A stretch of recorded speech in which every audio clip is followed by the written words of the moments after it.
segunda charla, que es parte del Seminario Nacional de Investigación de aquí de la FCITEC. El día de hoy tenemos el honor de recibir una plática a cargo del doctor Giovanni Oseas Mérida Rubio, que lleva como título Control de un robot autobalanceado de 2 ruedas. Procedo a leer la semblanza del doctor Giovanni. Giovanni Oseas Mérida Rubio obtuvo el título de ingeniero en electrónica por parte del Instituto Tecnológico de Tijuana en el año 2007. El grado de maestro en ciencias en sistemas digitales por el Instituto Politécnico Nacional. Estudios realizados en el Centro de Investigación y Desarrollo de Tecnología Digital, CITERI. Y el doctorado en Comunicaciones y Electrónica por la Escuela Superior de Ingeniería Mecánica y Eléctrica, el ESIME del IPN, en el 2010 y 2015 respectivamente. Obtuvo el reconocimiento de segunda mejor tesis de doctorado en el área de energías renovables en el 25 Certamen Nacional de Tesis 2013-2015, otorgado por el Instituto de Investigaciones Eléctricas, Comisión Federal de Electricidad y el Consejo Nacional de Ciencia y Tecnología. Fue miembro del 31 Consejo General Consultivo del Instituto Politécnico Nacional correspondiente al ciclo escolar 2012-2013, fungiendo como consejero alumno del Centro de Investigación y Desarrollo en Tecnología Digital. Obtuvo el reconocimiento al mérito académico otorgado por el Instituto Tecnológico de Tijuana en 2007 por obtener el mejor promedio de la 21 generación de la Facultad de Ingeniería Electrónica. Obtuvo reconocimiento también como estudiante distinguido en el 2007, otorgado por el Honorable 27 Ayuntamiento Constitucional de Tijuana, Baja California, México, por destacar entre los universitarios de Tijuana como ejemplo de responsabilidad, compromiso social y excelencia académica. Cuenta además con 23 artículos publicados y 237 citas a sus artículos. Es autor de un libro, ha dirigido 5 proyectos de investigación y participado como investigador asociado en 10 proyectos de investigación. Asimismo, ha participado en más de 25 congresos internacionales y nacionales. Actualmente funge como profesor de carrera titular nivel B de tiempo completo para la Universidad Autónoma de Baja California, Campus Tijuana, aquí en la unidad académica Valle de las Palmas, adscrito a la Facultad de Ciencias de la Ingeniería y Tecnología, que es la FCITEC. Su línea de interés se centra en el área de control robusto e instrumentación, particularmente incluye control por modos deslizantes, control H infinito no lineal y aplicaciones en sistemas subactuados y electromecánicos, tal como turbinas de viento y robots. Así que recibamos con un fuerte aplauso al doctor Giovanni, por favor.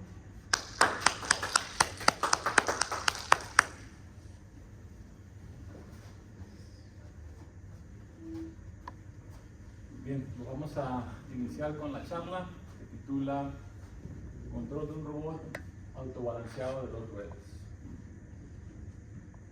El contenido de la presentación abarcará los siguientes elementos: una introducción acerca del tema, pasaremos luego al modelo y definición del problema que vamos a resolver,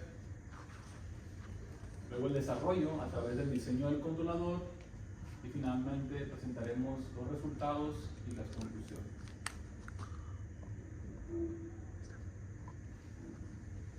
Para iniciar vamos a tratar de responder a las siguientes preguntas.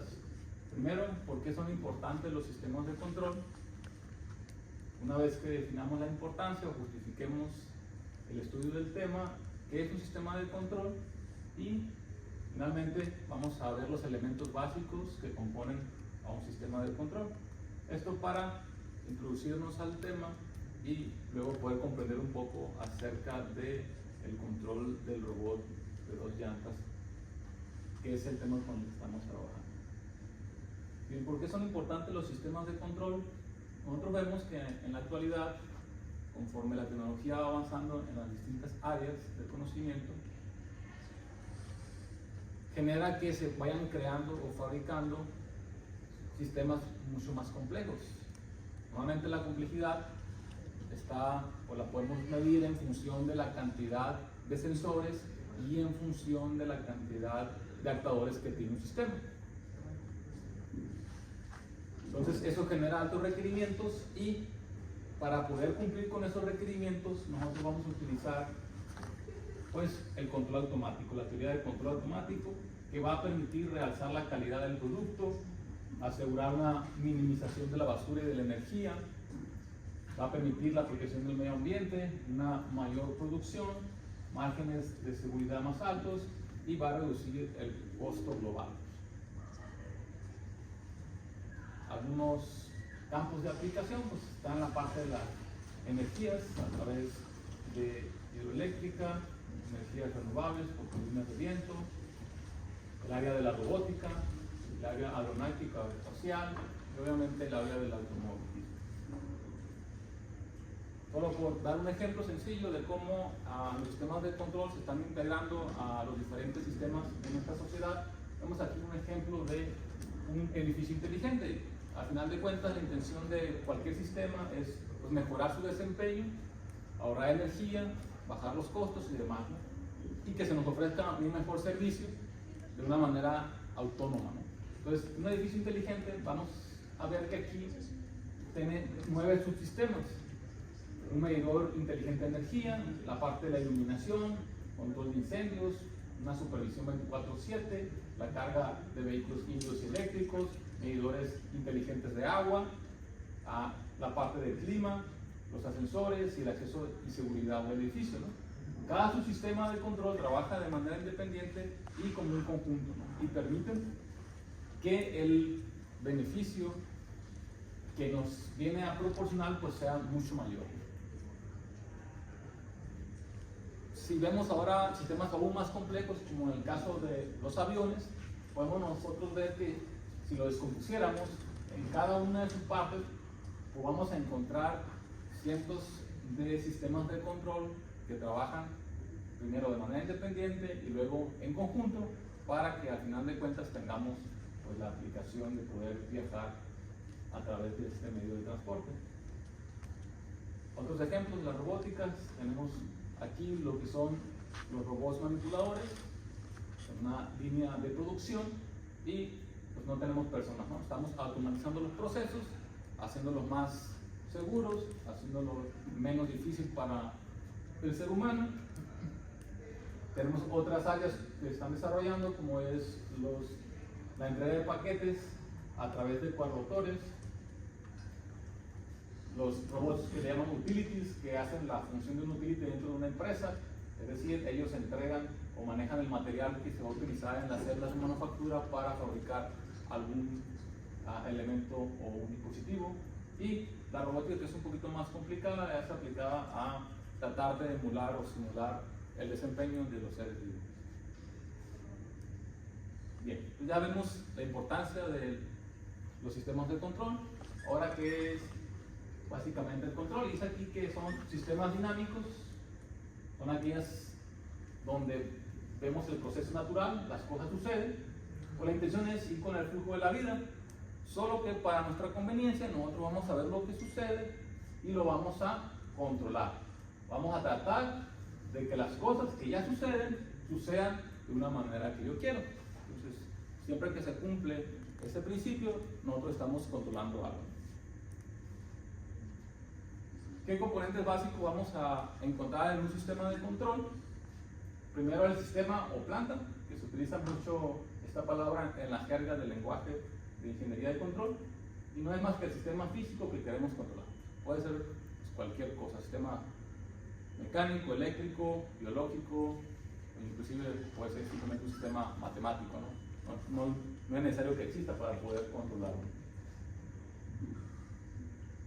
Además, luego de eso tenemos los sensores, que son los elementos que me van a permitir medir las variables de interés para que yo pueda estudiar el comportamiento, ver cómo es que se comporta y luego, mediante los actuadores, voy a generar una acción que va a hacer que la planta o el sistema tenga un comportamiento que yo deseo.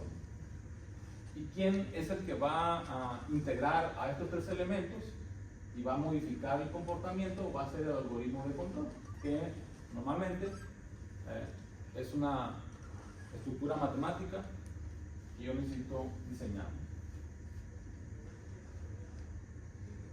Un ejemplo simple acerca de un sistema sería, por ejemplo, una persona. La persona vamos a ver que tiene sensores, en este caso los ojos, tiene actuadores, que serían los músculos, y el cerebro, que le da la capacidad para combinar los sensores y los actuadores de una forma más inteligente y más eficaz, ¿no?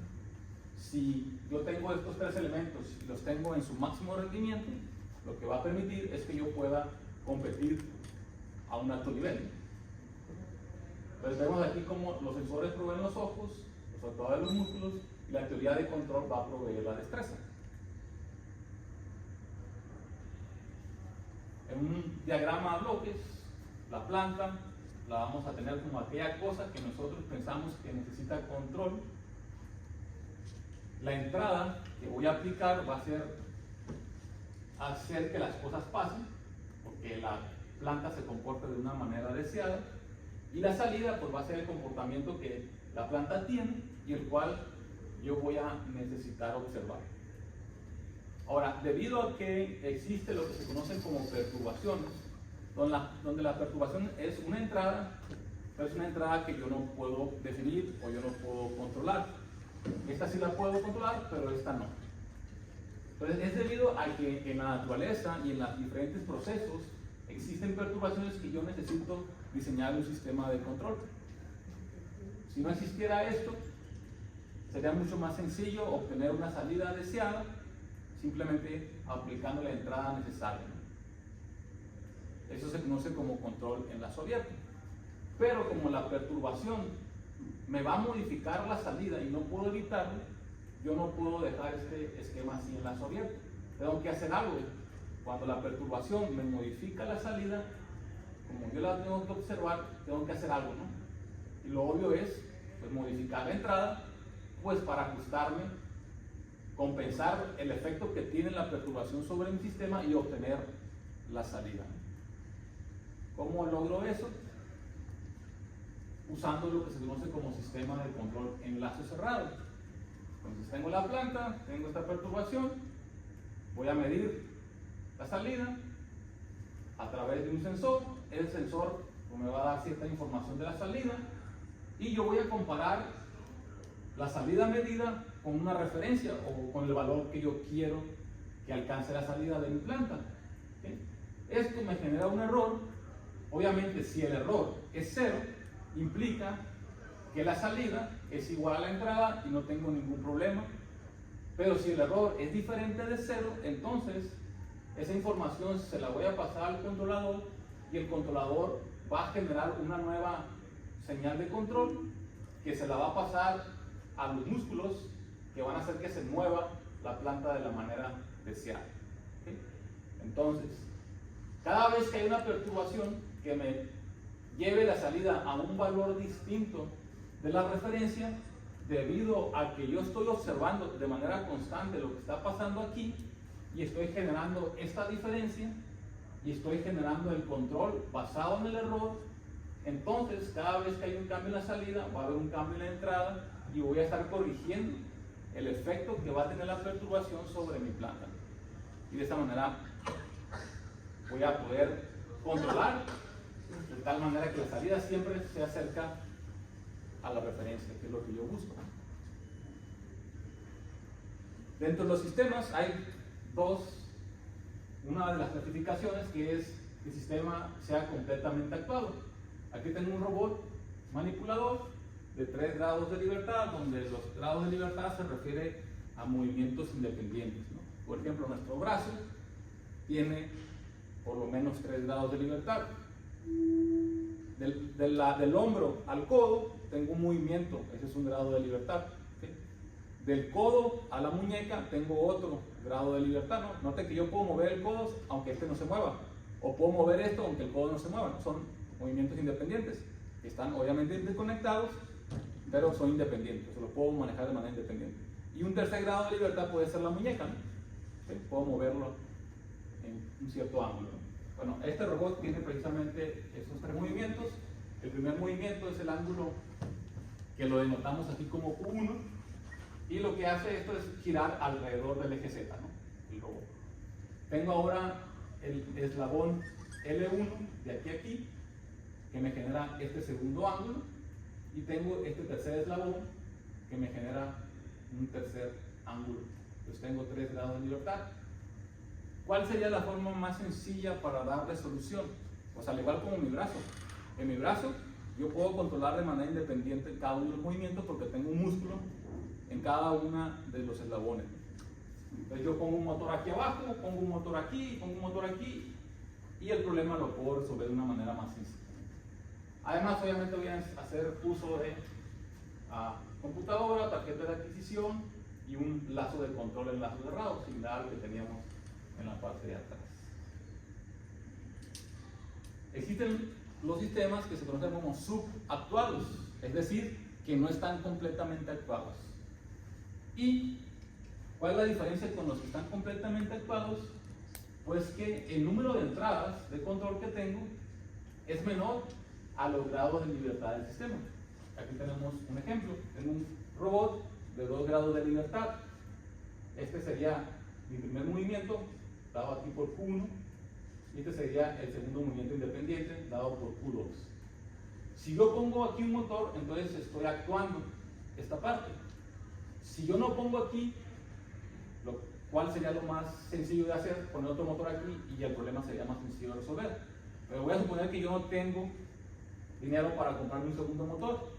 La pregunta es, ¿todavía tengo control sobre Q1 y Q2 haciendo solamente uso de un solo motor? La respuesta es que sí. Y el único problema va a ser que va a ser más complejo de poder controlar. Y también va a estar limitado, obviamente, la cantidad de movimientos que me va a poder dar. Ejemplos de sistemas subactuados, sobre todo en el área de educación, es el péndulo invertido sobre carro, donde yo lo que tengo de control únicamente es en la fuerza que puedo aplicar. Entonces tengo el movimiento sobre el eje X, este es un movimiento independiente, y tengo el movimiento del ángulo θ, ¿okay? Que es este péndulo, que normalmente aquí la idea pues, es mantenerlo en la parte vertical de arriba. Este es lo mismo, solo que en vez de moverme sobre el eje X y ser un movimiento de traslación, tenemos un movimiento de rotación. ¿Okay? Entonces este gira alrededor, uno gira alrededor del eje Z, y ahora tengo el otro movimiento del péndulo. Pero solamente tengo una fuerza aplicada en el primer eslabón, aquí, un torque, un motor en esta posición, mientras que en esta otra no tengo.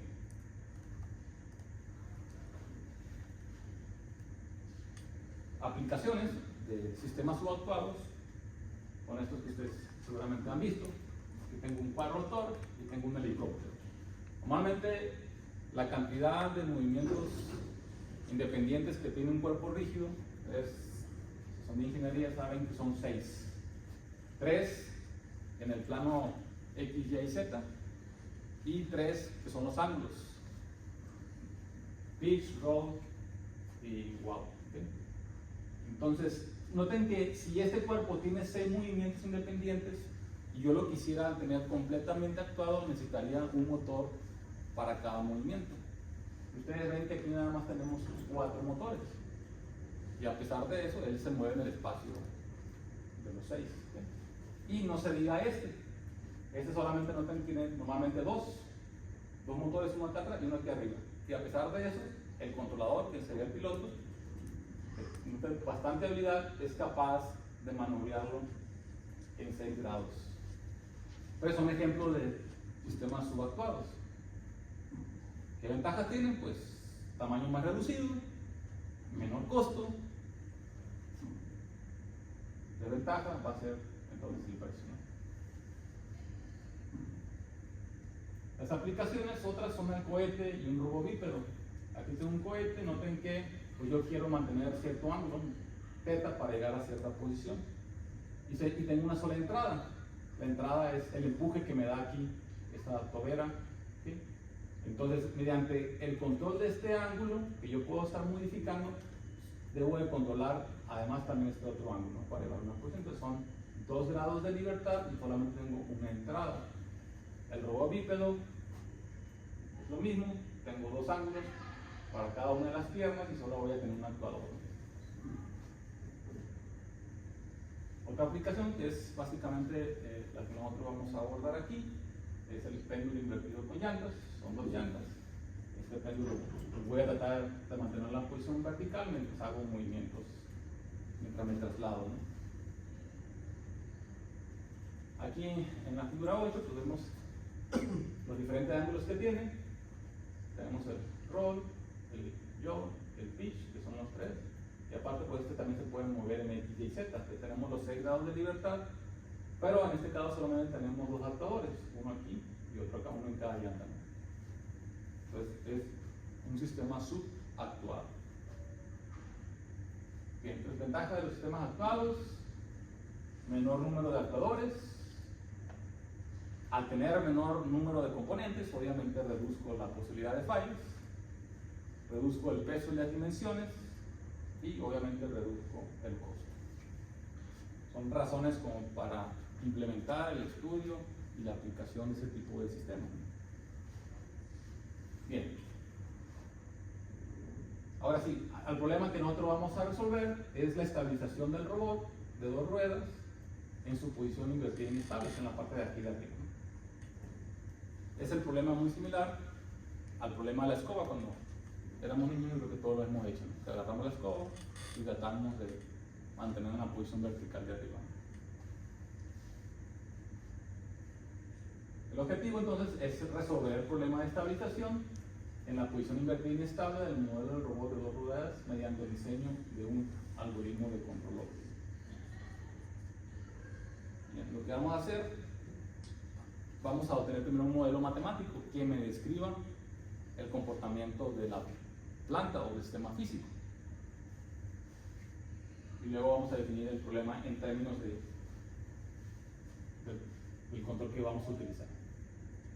Okay, entonces, para obtener el modelo dinámico, que son un conjunto de ecuaciones diferenciales, se utiliza aquí las ecuaciones de Euler-Lagrange, que fueron las personas que propusieron su ecuación. Al hacer el desarrollo de calcular la energía potencial, la energía cinética, la diferencia de ellos me da el lagrangiano y luego la derivo una vez y dos veces, igualo al vector de torques y me lleva a la ecuación número 1 que tenemos aquí.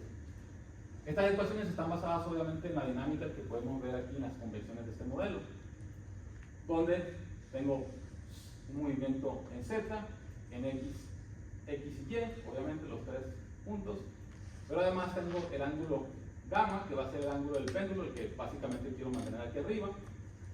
Tengo el ángulo phi, que es con respecto a el eje XY, y además tengo este ángulo que es el θ y que tiene que ver con el ángulo de las llantas respecto a la posición del péndulo. Entonces, para cada uno de esos tres elementos yo genero una ecuación diferencial para poder obtener la dinámica del sistema. Entonces tengo el ángulo pitch, que es, a final de cuentas, este es el más importante de todos, porque es el que voy a buscar mantener arriba, mientras genero un movimiento.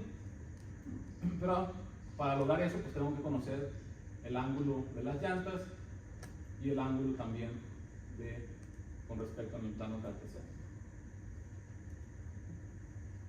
Pues aquí tenemos una serie de parámetros que son la gravedad, la masa del péndulo, la masa de la llanta, el radio de la llanta, el momento de inercia de la llanta, la distancia entre las llantas, distancia del eje de las llantas al centro de masa, momento de inercia en el centro de masa del pitch, momento de inercia del yaw en el centro de masa, la resistencia del motor de CD, la constante del par de motor de CD, la constante del motor de CD, momento de inercia, el coeficiente de fricción de las llantas y el suelo y el coeficiente de fricción entre el péndulo y el motor.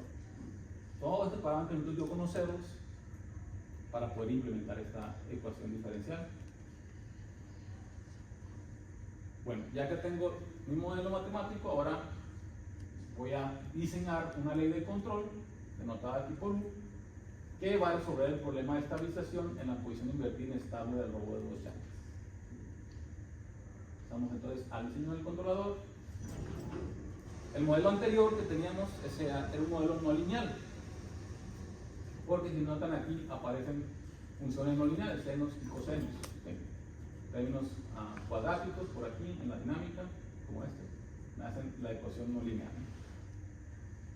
La estrategia de control que vamos a utilizar es un controlador lineal, por lo tanto lo que tengo que hacer es linealizar alrededor del punto de equilibrio. El punto de equilibrio del sistema va a ser cuando el péndulo está en la parte vertical de arriba, ¿no? Y ahí voy a llamar ángulo cero para mí. Para ahí va a ser el cero de referencia, ¿no? Y ahí es donde voy a tratar de mantenerlo. Entonces, al hacer esa consideración, la ecuación 1 la disminuyo y ya no me quedan los términos no lineales, ni los cosenios ni los cuadrados, ¿no? De las variables de interés. Luego, además a esta dinámica le voy a integrar la dinámica de los motores. O sea, el comportamiento del motor también afecta obviamente al desempeño del sistema. Al integrar esa dinámica, llego a la ecuación número 3, donde básicamente aquí tengo 3 torques, uno para cada uno de los ángulos. Y del lado derecho tengo la dinámica de las señales, donde tengo BL y BR, que son los voltajes que lo voy a aplicar a los motores del lado izquierdo y del lado derecho de las llantas. Y estas son básicamente las señales que yo tengo que diseñar. Bien, luego voy a pasar la ecuación 3 en una forma de representación diferente, pero que hace más sencillo el análisis. Ese tipo de representación se le conoce como espacio de estados, ¿no? Entonces lo que voy a hacer es definir un vector de estados donde van a estar todas las variables involucradas de la dinámica del sistema, los 3 ángulos, θ, gamma y phi, y sus respectivas velocidades. Aquí θ punto significa la derivada de θ, ¿no? Es la velocidad y la velocidad. Y el vector de control, la U que necesito diseñar, que son los voltajes sobre las llantas izquierda y derecha, ¿no? Entonces, al llevarlo a esta representación, la ecuación me quedaría de esta manera, ¿no? Donde aquí tengo x punto igual a, que es toda esta matriz, por el vector de estados, que es esto, más b, que es la matriz de control, por la entrada de control. Y recuerden que lo que yo voy a diseñar es esta U.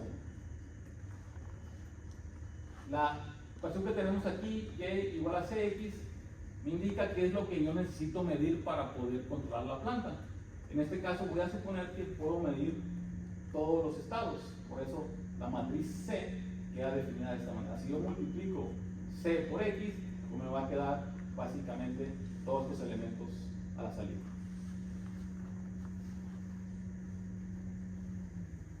Ahora, debido a que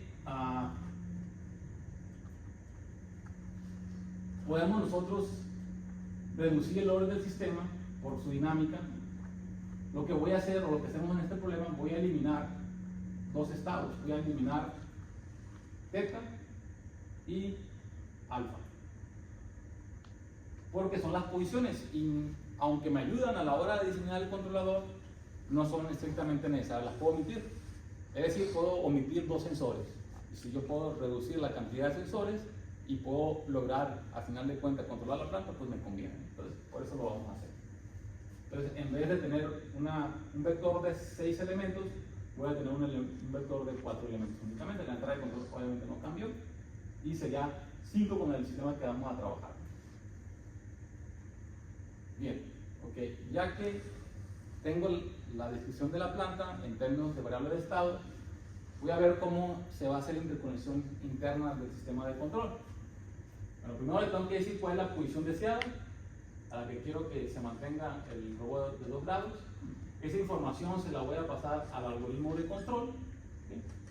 Además, también al algoritmo de control recuerdo que tengo que pasar la posición actual del sistema, la tengo que estar midiendo constantemente.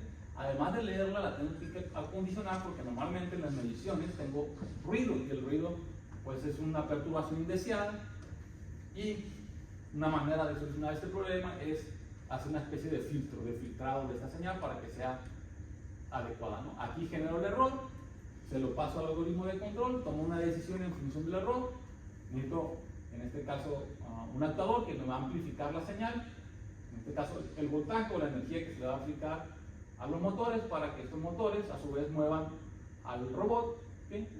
Y obtengamos la posición deseada, ¿no? Y me mantengo ahí en el lazo cerrado. Entonces note que nosotros le suministramos las posiciones, y obviamente también tenemos que suministrarle la energía, ¿no? Bien. En la parte del controlador que vamos a diseñar se conoce como un control óptimo. Y lo que vamos a hacer, le voy a dar la referencia que yo quiero que mantenga el robot. En este caso la referencia es que todos los elementos se mantengan en cero, excepto el de la posición deseada, que es el ángulo deseado del péndulo. En este caso sí lo puedo variar, ¿no? Puedo decirle que se mantenga a 5, a 4, entre menos 10 y 10 grados se puede mantener. En este caso vamos a suponer que también es 0 para mantenerlo en la parte de arriba, ¿no?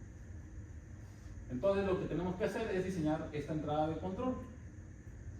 X lo conozco porque lo estoy midiendo, son todos estos elementos de aquí, los mido. Y lo que necesito calcular es esta, que es una matriz de ganancias. Es una manera de suministrarle la energía de manera inteligente al sistema. Si yo logro que cuando yo multiplico la matriz de controlabilidad del sistema por esta ganancia acá que estoy queriendo calcular, y esto sea mayor que A, la posición de los ejes vectores, yo voy a lograr que el sistema tienda hacia la referencia propuesta. ¿Cómo logro esto? Bueno, a través de minimizar una función de costo. Esta función de costo, yo tengo que escoger la matriz R y Q de manera inteligente para que yo pueda suministrar la suficiente energía y cumplir con el objetivo. Entonces aquí el problema a resolver es primero definir R y Q para luego, a partir de minimizar esta función, obtener una U apropiada. Y bueno, este sería el esquema de cómo se implementaría la ecuación simulada, ¿no? Tengo mi planta dada por las matrices A, B, C y D, tengo el controlador dada por esta ecuación, tengo el error, se lo paso y ya obtengo la salida deseada.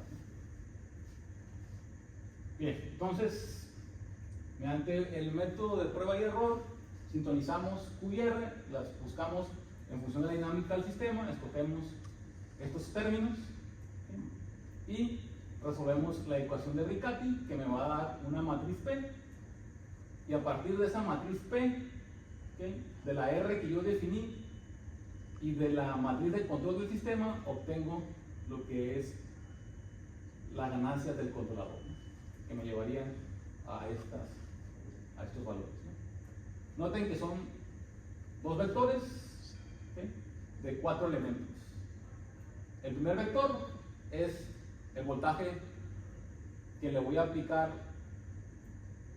a uno de los motores y el otro de abajo será el otro de los motores. Tienen los mismos valores en los primeros 3 elementos porque pues, yo nuevamente quiero que giren de manera igual, excepto en el último, donde noten que está cambiado simplemente el signo, y eso es para cuando yo me quiero mover, dar un giro, pues uno va a ser positivo y el otro negativo, y eso genera el giro, ¿no? Noten que eso yo no hice ese análisis, sino que la misma dinámica de la ecuación me muestra, oye, aquí yo puedo ver ese efecto, lo que necesito hacer. La misma estructura de control me lo está mostrando. Que si hubiera buscado hacerlo prueba y error, hubiera sido mucho más complicado poder encontrar esta matriz. Esa es la ventaja de usar la teoría de control óptimo. De manera automática nos permite diseñar un controlador. Bien, vamos a pasar a la parte de resultados. Okay, primero vamos a simular, tenemos algunas herramientas ahí que nos permiten hacerlo, como SimScape y Simulink. Voy a tener mi planta, voy a tener la referencia, voy a tener el controlador, voy a hacer la retroalimentación. Y básicamente aquí lo que vamos a mostrar únicamente es cómo se mantiene la posición vertical de arriba del robot. Aquí muestro la posición del ángulo del robot. ¿Ven? Que en un principio la condición inicial que le pusimos es de un grado, aquí está en radianes. Noten que el controlador rápidamente, en menos de menos de 2 segundos, ya lo mantiene en la posición de arriba. Esto es simulado. Aquí en la simulación no se toma en cuenta el ruido, de las mediciones de los sensores, todo es perfecto, ¿no? Está muy bonita la señal. Llegó, se quedó ahí, no hay ningún problema. En la vida real vamos a ver que eso no es así. Entonces vamos a pasar ahora cómo hago la implementación de ese controlador, ¿no? Bueno, primero necesito la planta. Noten que aquí la planta pues básicamente es una plataforma. Tenemos dos llantas que están conectadas a dos motores de corriente directa que tienen encoders. Los encoders son los sensores que me van a permitir medir la posición o la velocidad de las ruedas. ¿Sí? Además, yo necesito una tarjeta de adquisición de datos. Esta tarjeta de adquisición va a leer la información de los sensores que me da el sistema, y esa información se la voy a pasar de alguna manera a la computadora, porque en la computadora voy a diseñar el algoritmo de control. ¿Sí? Y además ocupo actuadores, que es una fuente de potencia, porque es voltaje, entonces ocupo una fuente de voltaje para alimentar eso. Entonces tenemos la planta, los sensores, la parte del actuador y el algoritmo de control. Obviamente, con el desarrollo de la tecnología puedo integrar todo eso de una manera más sencilla, ¿no? Y aquí yo ya tengo la tarjeta de adquisición montada, tengo la fuente de voltaje en la planta, entonces todo se genera directamente de aquí. Entonces yo tengo que bajar esa información del diseño del controlador a la planta en un lenguaje que la tarjeta de adquisición y el microprocesador que están aquí entiendan. En este caso manejamos Arduino para hacer esa información. Entonces todo es de manera automática. Ahora vamos a ver cómo se comporta en este caso nuestra planta cuando implementamos el controlador que diseñamos ahorita, ¿no? Recuerden, ahorita aquí el problema es regulación. Quiero que se mantenga paradito. Ese es el único problema que quiero yo resolver, ¿no?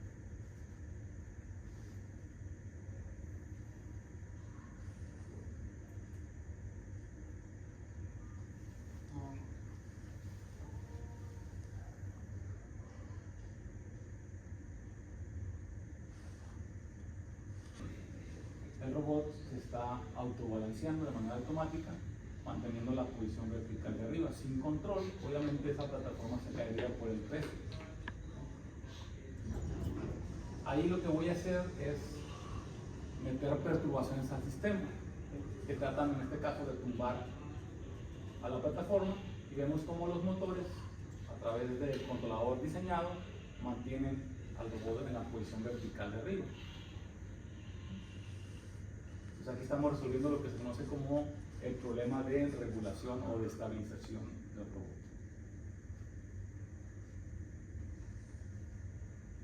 Nosotros podemos expandir esa misma idea del controlador a otros problemas, que sería, por ejemplo, el problema de seguimiento, o inclusive podemos resolver el problema de exploración. En este caso, en el video que está ejecutándose, el robot está explorando la zona, ¿sí? Y cuando encuentra un obstáculo, noten que lo que hace es evitarlo, ¿no? Y sigue explorando, sigue resolviendo el problema de regulación, porque mientras se está moviendo, sigue manteniendo la posición vertical de arriba, pero además pues sigue, en este caso, una búsqueda de camino, ¿no?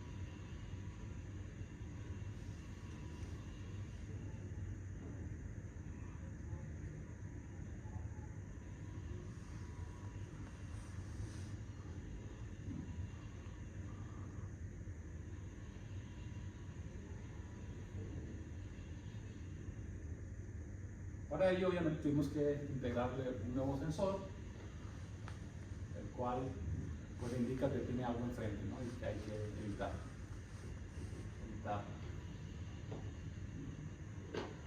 Otra posibilidad es de que te siga. Ahí en este caso, mientras yo pongo la cámara, él detecta ese objeto que está alrededor de 20-30 centímetros y me sigue hacia donde yo vaya, ¿no?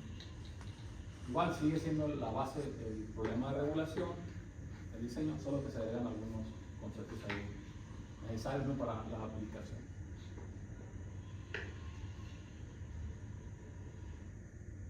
Bien.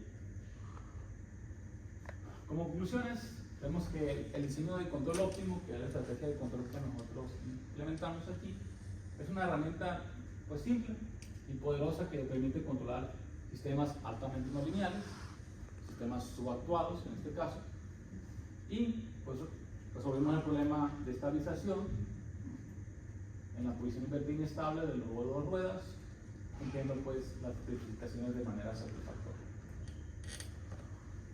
Algo de referencias del trabajo y bueno, sería todo de mi parte.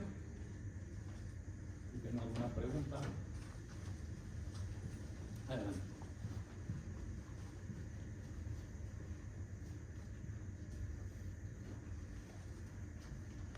Ok, démosle un fuerte aplauso por favor al doctor Jovan.